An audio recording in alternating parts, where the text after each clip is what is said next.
Kathryn Bigelow's 1991 film Point Break maintains, in many respects, a very conventional Hollywood two-plot structure, with one plotline the predominating action storyline of Johnny Utah chasing a gang of bank robbers, and the other the romance building between Johnny and the surfer chick Tyler Ann. However, the film builds more than one key relationship in romantic B-plot style, as Johnny's connection with the surfers and bank robbers leader Bodie deepens similarly throughout the film. The use of close-up, face-focused shots, arranged in a shot-reverse shot style during conversations in film, is itself perhaps unremarkable at this point, part of a long-standing Hollywood tradition that seeks to make this technique essentially invisible, and accelerated in the current style David Bordwell calls intensified continuity. Bordwell also notes how often close-up is used in intensified continuity, rendering its past use's emphasis far less effective. The filmmaker, he says, quote, must find ways to underscore certain lines or facial reactions, end quote, ways other than a sharp cut to close-up from a longer shot. Point Break effectively builds Johnny's relationships by using close-up shot-reverse shot structure expressively. Close-ups get closer as the characters forge further connections with each other, and they appear especially close when these relationships become emotional. Johnny's first extended conversation with Tyler sets up a romantic convention for the film.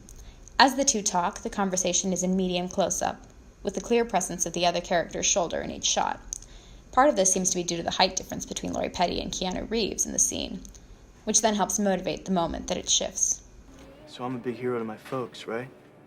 As Johnny leans on the bar and opens up about his parents' falsified death, the camera moves closer, lingering on Tyler's reaction shot and Johnny's earnest face in extreme close-up that includes only their heads. This lasts until Tyler agrees to help him and clearly steps back to regain some emotional distance collapsed by Johnny's story. Their interactions later in the film, however, reincorporate this use of romantic close-up to build their relationship. Johnny's first solo conversation with Bodie is less emotionally fraught as the two slowly approach the camera and thus bring the frame closer in on them. They're building a relationship, but here Bigelow clearly classifies it as a different kind of relationship than Johnny's with Tyler Ann. There's a lack of shot-reverse shot structure here, but an emphasis on a shared two-shot that looks more like Johnny's shared scenes with FBI partner Angelo Pappas. This changes, however, as Johnny gets closer to both Bodie and to Tyler.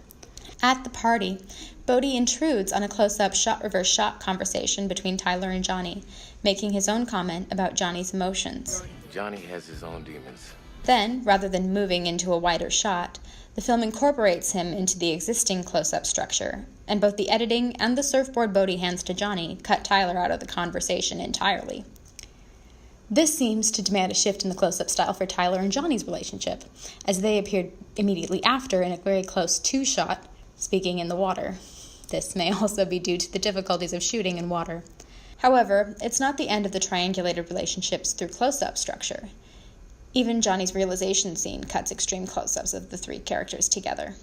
This culminates for the building storyline when Johnny's pursuit of a masked Bodie ends with a shot-reverse shot in very extreme close-up on Johnny's face and Bodie's eyes, meant both for the audience to recognize the masked Bodie and for Johnny to realize just how deeply his relationship with Bodie runs.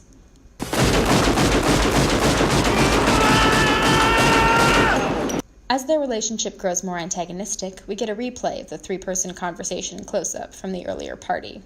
Bodie and Johnny argue in the back of the van, while Tyler appears on the tape, also in close-up, but once again not really part of the conversation. And indeed, while Tyler is consistently mentioned throughout the rest of the film, she speaks very little, and the focus has shifted imagistically to the relationship between Johnny and Bodie, which carries through the rest of the film, even once Tyler is rescued. Johnny! I'll see you in the next life! This calls our attention even more insistently to the closeness that the film depicts between Johnny and Bodie. While Tyler's rescue may be the climactic capstone moment of the film's primary plot line, the epilogue once again reiterates the relationship between Bodie and Johnny as the central motivating relationship, starting in a two-shot frame, but then moving closer as the two are literally attached to each other by handcuffs. This final sequence, cut in shot-reverse shot, keeps their cuffed hands in the frame, driving home the solidity and inescapability of their connection, and uses nearly as close a frame as Johnny and Tyler's solo conversation. This is a close if fraught relationship, and though it would seem tied primarily to Johnny's action plot as an FBI agent, it gains considerable emotional centrality and perhaps even romantic expressivity by using the same devices as his love plot with Tyler. This choice is not accidental. Even the script can sometimes place Bodhi's influence on Johnny's choices as a surfer and as a law enforcement officer in ambiguous language. It's a small price to pay for someone who loves you. He finishes his line speaking about Tyler, but she is not the only possible referent. After all, he even claims, if obliquely in the epilogue, a certain role in Johnny's attachment to surfing. Still surfing? Every day. His primacy to Johnny's own story is driven home in the visual language of romance, if not romantically so in the spoken language of the script. Let's do it. Let's go!